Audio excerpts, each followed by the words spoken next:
శ్రేష్టమైనటువంటి సంతానాన్ని మనం కనాలనుకుంటే తప్పకుండా భార్యాభర్తలు ఇద్దరు వాళ్ళ తలను పడమర వైపు పెట్టి కాళ్ళు తూర్పు వైపు చేస్తూనే సంభోగించాలి. ఆపోజిట్ డైరెక్షన్ ఎప్పుడు సంభోగించారు. పిల్లలు కూడా బుద్ధికి విరుద్ధంగా పుడతారు.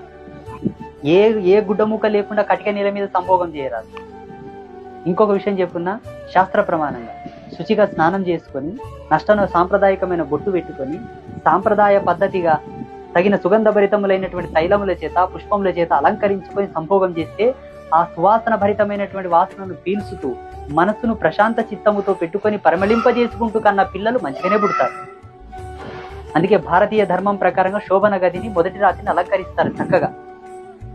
ఎక్కడ పడితే అక్కడ కామాన్ని ఆపుకోలేక ఆ పూటకు ఫ్రస్ట్రేషన్ గురి కాకుండా ఏడబడతాడు ఇది చేస్తామంటే అదంతా వరస్ట్ స్వామి. ఒక యజ్ఞంకి ఎంత పరిణతి ఉందో, యజ్ఞానికి ఎంత పరిణతి ఉందో, యజ్ఞానికి ఎంత పరివర్తనం ఉందో, సంభోగానికి కూడా అంతే. ఇది సృష్టి యజ్ఞం.